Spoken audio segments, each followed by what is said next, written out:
तो पार्ट 18 की शुरुआत वहीं से होती है जहाँ पिछला पार्ट खत्म हुआ था। हेन के इलाज का नया तरीका मिल गया था जो कि हिनवो की वजह से ही पॉसिबल हुआ था। हेन तो उससे बहुत ज्यादा खुश होती है और उसे खुश देखकर हिनवो भी खुश होता है। इधर यूनसोंग उस टेक शॉप में पहुंच जाता है जहाँ वो उस बंदे से फुटेज ले लेता है। होंग फैमिली एक रिसोर्ट में आई हुई थी जहाँ ग्रेस तो दाहाई पे गुस्सा करती है क्योंकि अगर हिनवो अब्रॉड नहीं गया होता तो अब तक दाहाई पकड़ी गई होती।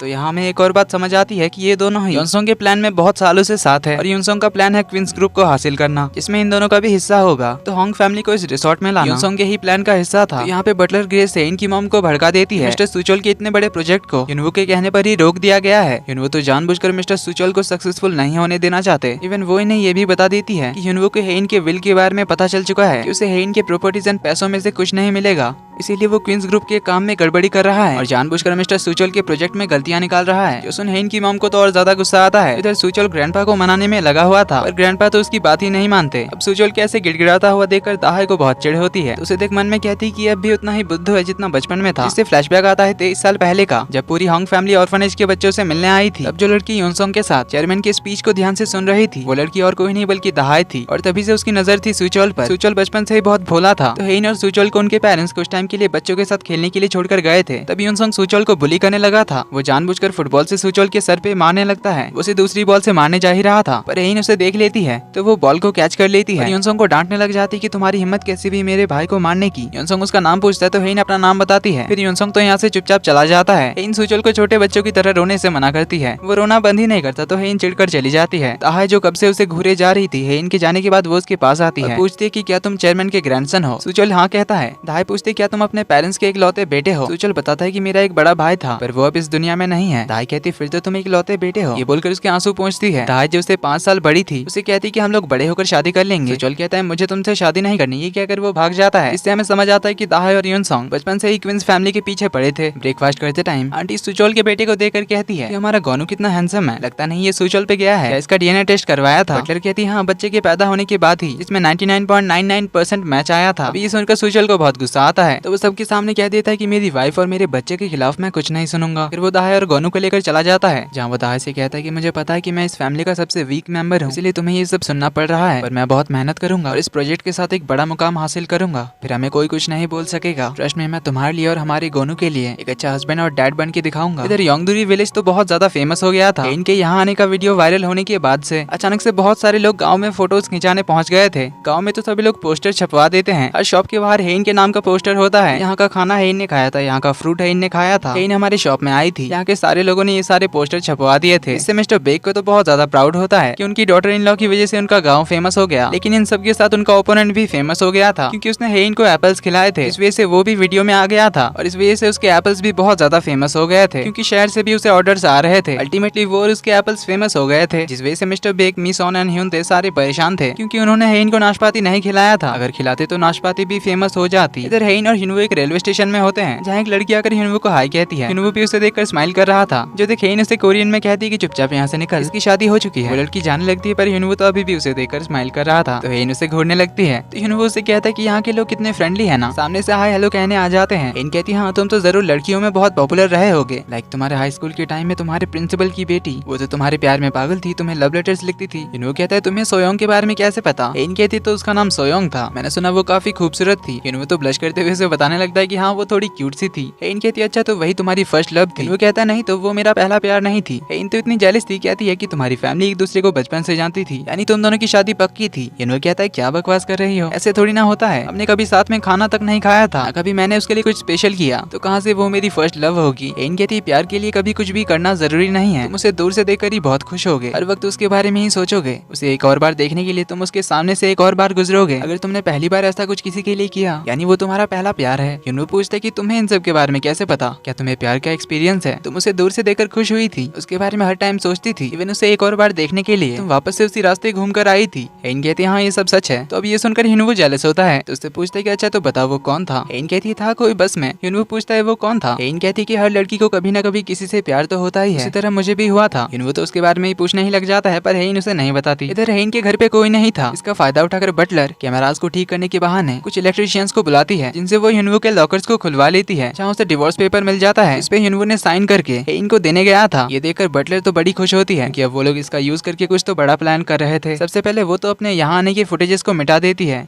इधर हिनवो और हेइन 3 साल पहले अपने हनीमून पे जब आए थे तब यहाँ उन्होंने ब्रिज पर एक लॉक लगाया था जिसे वो लोग ढूंढने की कोशिश करते हैं पर उन्हें नहीं मिलता। तो वो लोग शहर घूमने निकल पड़ते हैं, मस्ती से पूरा दिन एंजॉय करते हैं। एक बंदा कुछ लकी पत्ते बेच रहा था। हेइन को इन सब पे बिलीव तो नहीं था पर वो उससे एक पत्ता खरीद लेती है क्योंकि उसे इस ट्रीटमेंट में लक की बहुत जरूरत थी। इसके बाद हिनवो हेइन को लेकर मेडिकल सेंटर आता है जहाँ नर्स हेइन को ऑपरेशन रूम की ओर ले जाने लगती है। तभी हेइन को एक बच्चा दौड़ता हुआ दिखाई देता है तो हेइन उसके पीछे पीछे भागते हुए चली जाती है। भागते हुए वो हॉस्पिटल से बाहर निकल जाती है। वो बच्चा एक जगह आकर रुक जाता है, पीछे मुड़ने लगता है। तभी सीन कट होता है। नर्स हिनवो को आकर बताती कि हेइन अचानक से कहीं चली गई है। सीसीटीवी में देखा तो वो हॉस्पिटल से बाहर निकल गई थी। जो सुन हिनवो तुरंत उसे ढूंढने के लिए भागकर बाहर आता है। बाहर निकलकर वो हेइन को 1 घंटे तक ढूंढता है पर उसे हेइन कहीं नहीं मिलती। अचानक वो रोड के सामने बहुत भीड़ देखता है जहाँ एक लड़की जो उसी हॉस्पिटल का ड्रेस पहनी हुई थी वो बेहोश हो गई थी। हिनवो को उसका हाथ दिखता है तो वो डरते हुए उसके पास आता है लेकिन वो कोई और लड़की थी। हिनवो को तो हेइन की बहुत ज्यादा फिक्र हो रही थी पर तभी हेइन उसके सामने आ जाती है तो हिनवो उसे गले लगा लेता है। हेइन फिर से हेलुसिनेशन में चली गई थी इसीलिए उसे पता ही नहीं चला कि वो कहाँ चली गई थी। वो हिनवो को बताती कि मुझे बस कोई दिखा था। जिस बच्चे को हेइन ने अपने हेलुसिनेशन में देखा था वो हेइन का बड़ा भाई सुआन था जिसकी मौत 23 साल पहले हुई थी। हेइन की फैमिली समर वेकेशन में किसी आइलैंड पर गई थी। सब लोग एक बोट में थे पर अचानक उनके बोट का मिस्टीरियसली एक्सीडेंट हो गया। हेइन डूब रही थी पर सुआन ने उसे बचाने के लिए अपनी जान गंवा दी और उस इंसिडेंट के बाद से ही हेइन की मॉम उसे कभी माफ नहीं कर पाई और हेइन भी तभी से अपने बड़े भाई के मौत के गिल्ट में है। तो हिनवो से कहता है कि इसमें तुम्हारी कोई गलती नहीं थी पर हेइन कहती है कि मैं उस दिन को कभी नहीं भूल पाती। मुझे ऐसा लगता है कि मैंने अपने भाई की जिंदगी चुराई है। तो हिनवो उसे कंसोल करता है। इसके बाद हिनवो टेक शॉप में कॉल करता है पर उसका फोन नंबर नहीं लगता।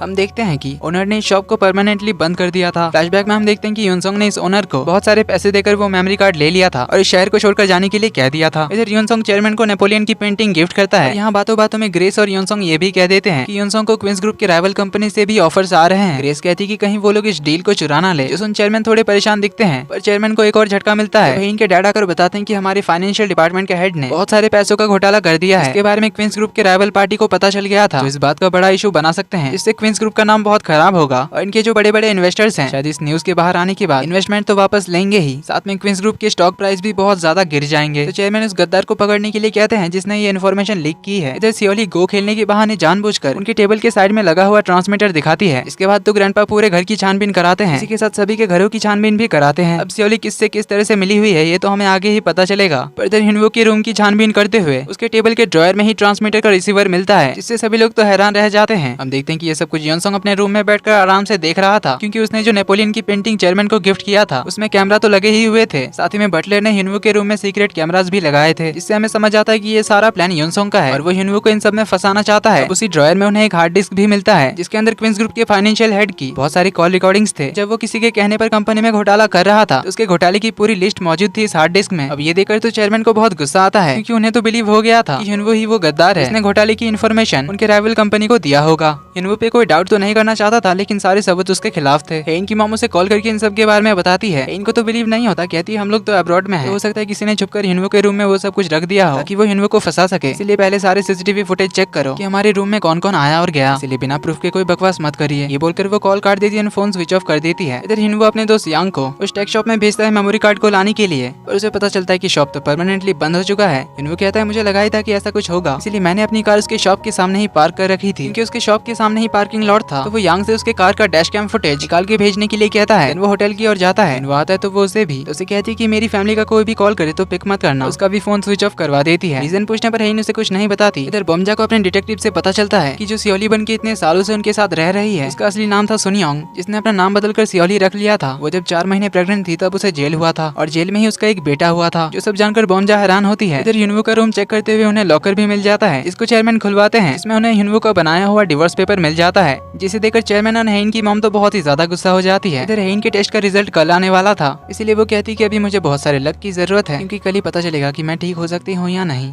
तभी हेइन का कबाब खाने का मन होता है तो वो खुद नॉर्मल लोगों की तरह लाइन में लगकर कबाब खाना चाहती थी। तो हिनवो कहता है ठीक है तुम लाइन में लगो, मैं अभी आता हूँ। कहकर वो भागकर लकी पत्ते बेचने वाले के पास आता है और उसके सारे पत्ते खरीद लेता है। इसको वो एक बुके की तरह बनाकर हेइन के लिए लाने लगता है। इधर हेइन के घर पे बटलर ग्रेस आग में घी डालने की तरह कहती है कि हिनवो का दोस्त यांग एक डिवोर्स अटॉर्नी है और वो क्वींस ग्रुप के राइवल कंपनी के लॉ फर्म में काम करता है। बस इन दोनों बात को ग्रेस लिंक कर देती है, जिससे ग्रैंडपा को तो फुल भरोसा हो जाता है कि हमारी इन्फॉर्मेशन लीक करने वाला हिनवू ही है और वही हमारी फैमिली को धोखा देना चाहता है। इसलिए वो अभी उन दोनों को कॉल करके बुलाने के लिए कहते हैं। इधर हिनवू भागकर हेन के पास आ रहा था। ब्रिज के पास उसे वो लॉक भी मिल जाता है जो उन्होंने यहाँ 3 साल पहले लगाया था, तो वो उसकी फोटो खींचकर हेन को दिखाने के लिए आता है। तो इधर हेन कबाब खरीद कर आ रही थी। हिनवू को कॉल करने के लिए फोन ऑन करती है। उसकी मॉम एंड डैड के कॉल आने लगते हैं पर हेन उनके कॉल नहीं उठाती। तभी रोड की दूसरी ओर से हिनवू दिखता है, तो वो रास्ता पार करने के लिए रेड लाइट होने का वेट कर रहा था। तभी हेन को उसकी मॉम हिनवू के डिवोर्स पेपर की फोटो खींचकर भेज देती है। इसे देखकर हेन शॉक्ड रह जाती है। रेड लाइट हो जाता है तो हिनवू रास्ता पार करके हेन को इन लकी पत्तों का बुके देने आता है, पर हेन उसे फेंक के गिरा देती है। हिनवू पूछता है क्या हो गया। हेन जो इस डिवोर्स पेपर को देखकर बहुत ज्यादा टूट चुकी थी, उसे देखकर कहती है कि बताओ ये झूठ है, बोलो इस पे तुम्हारी साइन नहीं है। हिनवू जो अब इससे और झूठ नहीं बोलना चाहता था, उसे बता देता है कि हाँ इसे मैंने ही बनाया था। आई एम सॉरी, मैं तुम्हें सब कुछ सच बताने वाला था। पर हेन और कुछ नहीं सुनना चाहती थी, वो ये सुनकर बहुत ज्यादा टूट चुकी थी। इसी के साथ एपिसोड का एंड यहीं पर होता है। पर एपिलॉग में हम देखते हैं कि 4 साल पहले जब हिनवू ने हेन को बताया था कि वो उसे लाइक करता है, बाहर बारिश हो रही थी तो वो उसे छाता देकर खुद भीगता हुआ चला गया था। हेन जो अपने कार में बैठकर बस उसी के बारे में सोच रही थी, तभी वो बस स्टैंड में हिनवू को देखती है। उसे दूर से देखकर वो बहुत ज्यादा खुश हुई थी, तो वो ड्राइवर को कार स्लो चलाने के लिए कहती है कि वो हिनवू को देख सके। पर कुछ देर में ही वो बस स्टैंड से आगे निकल जाती है, तो वो ड्राइवर से कहकर वापस से यू टर्न मारने के लिए कहती है। तो वो फिर से हिनवू को देखने के लिए थोड़ी दूर से उसे देखने लग जाती है। हिनवू बस में चढ़ जाता है, तो हेन ड्राइवर को बस के साथ ही चलाने के लिए कहती है और पूरे रास्ते वो हिनवू को ही देखते हुए जा रही थी। यानी हेन ने जिसे बस में देखा था वो हिनवू था और हिनवू ही उसका पहला प्यार था। तो इसी के साथ इस एपिसोड का एपिलॉग यहीं पे खत्म होता है। तो अब आगे इन दोनों का क्या होगा, सियोली की सच्चाई सभी को पता चलेगी या नहीं, क्योंकि बॉम्जा की बातों पर कोई भरोसा तो नहीं करता। और सियोली किसके साथ मिली हुई है, उसका जेल में पैदा हुआ बच्चा कौन है, ये सब हमें अगले एपिसोड्स में पता चलेंगे, जो कि आने वाले सैटरडे संडे को रिलीज होगा। इसीलिए आगे की कहानी जानने के लिए हमें थोड़ा और वेट करना पड़ेगा, क्योंकि ये एक ऑनगोइंग ड्रामा है। तो वीडियो पसंद आई तो वीडियो को लाइक कर देना, चैनल पर पहली बार आए तो do subscribe and hit the bell icon. जल्दी ही मिलते हैं अगले पार्ट में, तब तक के लिए take care and bye bye.